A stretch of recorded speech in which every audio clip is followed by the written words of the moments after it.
Welcome to the Real News Radio with Farron and Bryan, your broadcast where we discuss current events, politics, and the failure of the government to represent we, the people. And before we get started with some more news in our second hour, I want to ask you, are you fed up with a Congress and a president who vote for a $500 billion tax bill without even reading it, or spending trillions of borrowed dollars, leaving a debt our great-grandchildren will be paying, consistently giving special interest groups billions of dollars in earmarks to help get themselves reelected, want to take your wealth and redistribute it to others, punish those who practice responsible financial behavior and reward those who do not, admit to using the financial hurt of millions as an opportunity to push their political agendas, run up trillions of dollars of debt, and then sell that debt to countries such as China.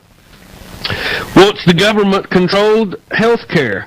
They want to take away the right to vote with a secret ballot in union elections, refuse to stop the flow of millions of illegal immigrants into our country, appoint a defender of child pornography to the number 2 position in the Justice Department, want to force doctors and other medical workers to perform abortions against their will, want to impose a carbon tax on your electricity, gas, and home heating fuels, and want to reduce your tax deductibility for charitable gifts, and take money from your family budget to pay for their massive federal budget. That's what we have in Congress and as a president right now, and have had for a good long while. We are being sold out by Washington, D.C., and that's what I want to announce this July 4th. But as we continue with the news, we have been covering for, well, ever since the H1N1 flu broke out, what's it been, 6 weeks ago, 2 months, something like that. I can't remember the exact date. But this report was in the Hindustan Times, July 2nd, 2009. Britain braces for 100,000 swine flu cases a day. Britain on Thursday admitted they could be over 100,000 cases of swine flu per day in the country by the end of next month. What a crystal ball they must have. The rising number of swine flu cases mean trying to contain the virus is no longer an option, Health Secretary Andy Burnham said in a statement on Thursday. The national focus will be on treating the increasing numbers affected by swine flu. Cases are doubling every week, and on this trend, we could see over 100,000 cases per day by the end of August, he said. The minister said vaccines should be available from next month, with 60 million doses available by end of next year. There have been more than 7,000 confirmed cases in the UK since the first outbreak in April. 3 people have died, but all had underlying health problems. Here, Brian, we've got a flu that's a mild flu. It is spreading, but the World Health Organization, in cahoots with the federal government of the United States, Great Britain, and some others, are drastically preparing to vaccinate the whole population. It doesn't make any sense to me. Your thoughts on it?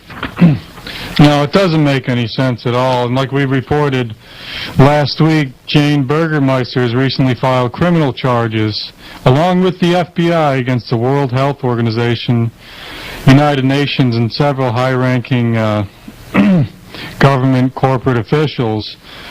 And this goes back to Baxter International, which deliberately sent out 72 kilos of live bird flu virus supplied by the World Health Organization in the winter of 2009 to 16 laboratories in 4 countries. The pharmaceutical companies and international government agencies themselves are actively engaged in producing, developing, manufacturing, and distributing biological agents classified as the most deadly bioweapons on Earth in order to trigger a pandemic and cause mass death. And this is big money for Big Pharma. It's all being done by design. And here we've got a report, July 2nd, 2009, Norway has 23 cases of H1N1 flu. Norway has decided to vaccinate the entire population. Norway falls victim to the hype dished out by Big Pharma and its partner in crime, the UN World Health Organization. From the Norway Post, the Norwegian health authorities will this fall begin a program of mass vaccination against the H1N1 flu, also called the swine flu. A total of 9.4 million doses have been ordered from the suppliers. All will be given 2 inoculations 2 weeks apart. Bergens reports the total cost will be $650 million.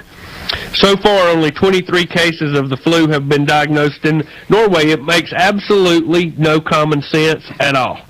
Unless you look at it from the perspective of Big Pharma and a select cabal of extreme control freaks and wicked elitists, then it makes perfect sense. Exactly, and Press TV, where we get a lot of our reports, June 29, 2009, mutant swine flu virus weathers medication. So now they're reporting that Tamiflu and these kind of medications are not working. Danish scientists have traced a new strain of H1N1 influenza, which has shown resistance to the foremost swine flu medication, Tamiflu. In a Monday statement issued by Denmark's State Institute, researchers at the center maintained that they anticipated resistance from the virulent virus due to its high mutatability powers. So when it was created in the lab, they gave it the powers to mutate. However, the statement goes on to unwind worries about the newly discovered case, saying that the carriers of the new strain have almost all recovered from the illness. So again, we've got a very mild flu. Yeah, it is spreading, but as we reported last week, Russian scientists are saying it's being spread through genetically modified potatoes. Can't verify that, but it is interesting because Great Britain, United States, Canada, Mexico, where these potatoes are used, by far has the most cases. The most cases. By far. We want to stay on this. This is it's an amazing story, what's going on with the swine flu and what's coming up, because they are preparing through the school systems here in America. Baxter Pharmaceuticals, one of the most untrustworthy corporations in existence in the world today. You may well find yourself being told to report to your local health department or your nearest school for a mass vaccination come this fall. I mean, all of the evidence is pointing to that. Would you agree? Absolutely, and like we had covered before when we had Dr. Rebecca Carley on the broadcast here with us, the 1918 Spanish flu was predominantly caused by vaccinations. Our troops going over to World War I, 1917, going to all their Spanish bases, hence Spanish flu. It was obviously caused by these vaccinations. Our troops going over, being stuck in these ships all together. They're stressed out. They're going to war. They're not getting enough sleep. They're not getting enough nutrition. Perfect breeding ground for disease. And I've had people, when I've been discussing this, saying, well, they won't have a mass vaccination over this mild flu. That would be ridiculous. What you're talking about in I believe it was 76, 78, the swine flu outbreak, one death, and they come out with mass vaccinations, which killed more people by far than the flu did, and it crippled a lot of people too. If you use propaganda, folks, you can about promote any agenda. So we're going to be following this story very closely. I think it ties in with the oddity that we have a census that's not on schedule at the same time while they're preparing vaccinations for a mass vaccination campaign, according to their own documents, this fall. So a lot happening. The flu story, which has it's at level 6, and it's fell completely off of the mainstream press. They're not even following it anymore. You have to go to sources like this in other countries to see actually what's going on. It's a calm before the storm. Exactly. That's exactly right. So we've got a clip we're going to play in the next segment, which is coming up. It's a speech by a gentleman. You may be aware of this. The gentleman's name is Bob Basso.